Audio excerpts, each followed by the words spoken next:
I'm Police Chief Greg Stevens, and again, I want to thank everybody for being here, and as a Red Raider myself, as an alumni, I'm extraordinarily proud of our basketball team and Coach Beard, his staff, and these student athletes for this accomplishment.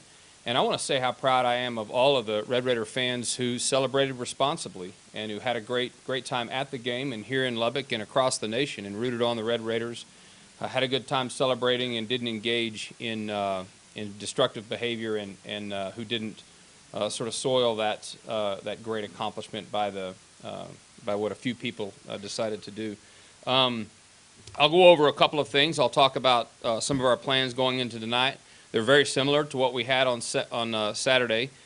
Some road closures, and then I'll talk about what tonight will be a little bit, some of the unique things about that.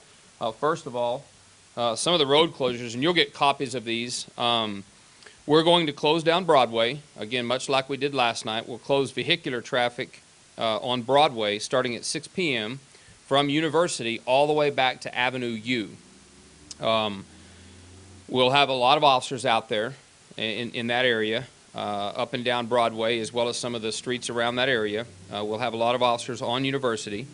And we'll close University Avenue beginning at 8:30 p.m. from Glenna Goodacre all the way south to 15th Street. That'll be closed to vehicular traffic.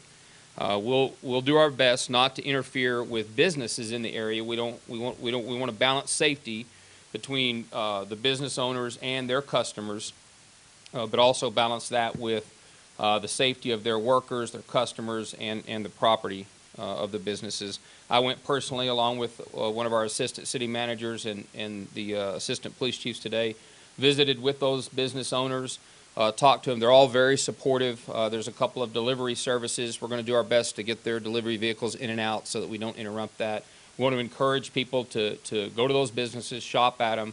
We'll make sure that you can get in and out as well safely, so that everything goes well. About 10 p.m. to around 10:30 p.m., around the time the game ends, we'll begin to restrict pedestrian traffic again, much like we did on Saturday night. We'll do that again tonight so that we can hopefully avoid large crowds and avoid some of the issues that occurred on Saturday night. I want to say that we're not going to tolerate criminal behavior. We're not going to tolerate destructive behavior. One of the biggest questions that we've got, that we had, were why we didn't make arrests on Saturday night on the spot. We did make several. The most important point was to identify some of the people that were in the crowd. And I'll show a few photos, and you'll get some. You'll get these pictures as well. We'll email them to media so that you can see what we did ahead of time Saturday night. We put a lot of planning into it. We had a lot of resources out. It's often in large crowd situations, it's not safe, nor is it prudent to try to rush in and arrest people in a large crowd. That can create a dangerous situation and get people hurt, often turn the crowd to a very violent and dangerous nature.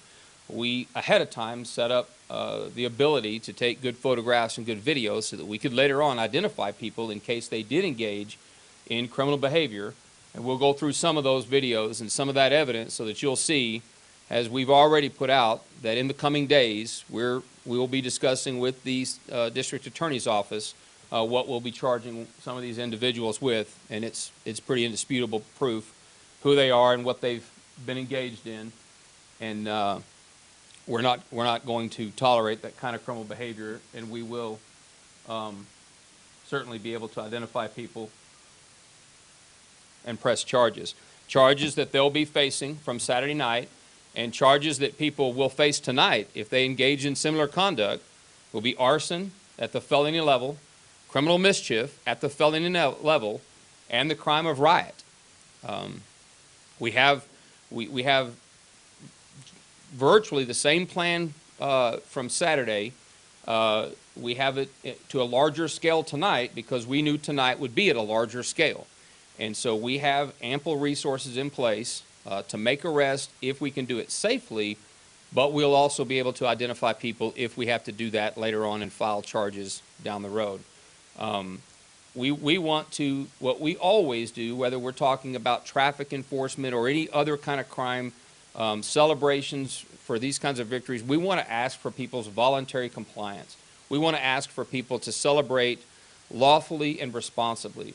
I want to close out with this. Again, what an awesome thing for our city. What an awesome thing for Texas Tech University to have achieved this great victory Saturday, and I'm confident a great victory tonight to become national champions.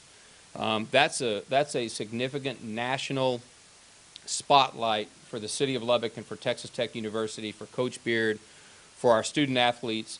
Let's not turn that into something negative at the national level and bring a black eye to our community.